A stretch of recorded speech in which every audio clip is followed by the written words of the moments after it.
11 मुखी हनुमान जी के अवतार की कथा। श्री हनुमान जी महाराज ने हर युग में अपने भक्तों के साथ ही देवताओं की भी कई बार दुष्ट राक्षसों से रक्षा की है। पौराणिक कथाओं के अनुसार एक समय कालकार मुख नामक एक भयानक दुष्ट राक्षस हुआ। इस विकराल राक्षस के 11 मुख थे। अपने इन 11 मुखों से वह पृथ्वी पर रहने वाले मनुष्यों को खाने लगा और ऋषि मुनियों के यज्ञ व हवन पूजन इत्यादि को विध्वंस करने लगा। उसके इस आसुरी कृत्य से पृथ्वी पर धीरे धीरे धर्म का नाश होने लगा। जब उसके डर के कारण पूरी पृथ्वी पर उसका राज्य हो गया तो एक दिन एकांत में कालकार मुख ने सोचा कि एक न एक दिन तो मेरी मृत्यु होना निश्चित है, अतः कुछ ऐसा किया जाए जिससे मैं सदा सर्वदा के लिए जीवित रहूं और बड़े से बड़ा राक्षस या देवता भी मुझे मार न सके।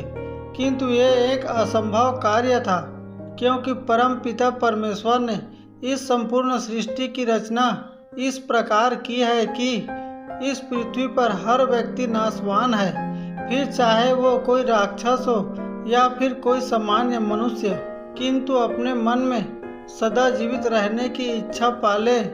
उस 11 मुख वाले विकराल राक्षस ने ब्रह्मा जी को प्रसन्न कर अमरता का वरदान पाने के लिए बहुत काल तक कठोर तपस्या की। कालकार मुख की इस कठिन तपस्या का परिणाम ये रहा कि अंततः ब्रह्मा जी प्रकट हुए और उसे इच्छा अनुसार वरदान मांगने के लिए कहा।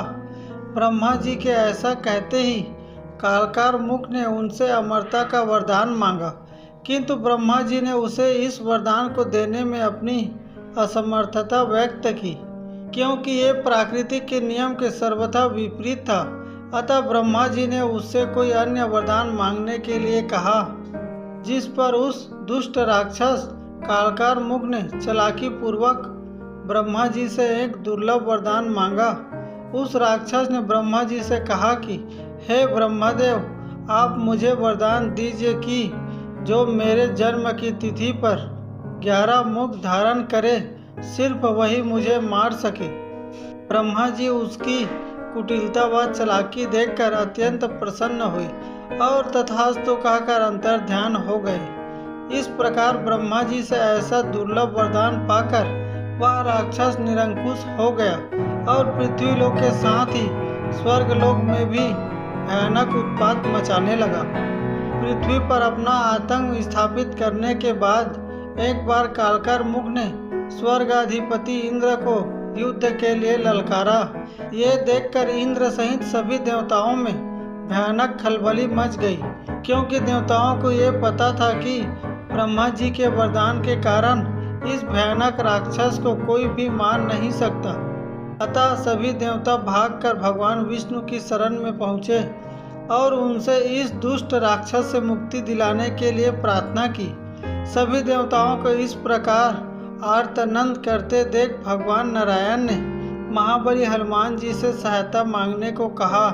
तब सभी देवताओं ने हनुमान जी से कहा, हे पवन पुत्र, हे महावीर हनुमान, आप तो अतुलनीय बल के धाम हैं। बुद्धि तथा ज्ञान की आप सक्षम मूर्ति है। सारा संसार आपको संकट मोचन के नाम से जानता है। अतः आप अपने नाम को चरितार्थ कर सभी देवताओं व पृथ्वी को इस भयानक विकराल राक्षस से मुक्ति दिलाइए। हे बजरंग बली, धर्म पर विशाल संकट आन पड़ा है, अतः आप उस संकट का निवारण कीजिए। श्री हनुमान जी महाप्रभु प्रभु श्री राम के अनन्य भक्त होने के साथ ही वह सरल व दयालु है। अतः प्रभु श्री राम के नाम लेकर श्री हनुमान जी ने अपनी बुद्धिमता का प्रयोग करते हुए उस विकराल राक्षस के जन्मदिन, जो कि उस वर्ष चैत्र पूर्णिमा शनिवार के दिन ही पड़ने वाला था, अपना 11 मुखी रूप धारण किया और स्वर्ग लोक पर जाकर श्री हनुमान जी ने उस विकराल कालकार मुख नामक राक्षस को युद्ध के लिए ललकारा।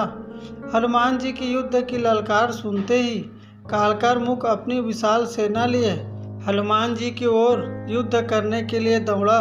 उस दुष्ट राक्षस को अपनी ओर आता देख महावीर हनुमान जी क्रोध में अग्नि के समान भभक उठे और क्षण भर में ही उस विकराल राक्षस कालकर मुख का उसकी संपूर्ण सेना सहित संहार कर दिया। यह अद्भुत एवं दुर्लभ दृश्य देखकर देवताओं ने आकाश से श्री हनुमान जी की जय जयकार करते हुए पुष्प वर्षा की।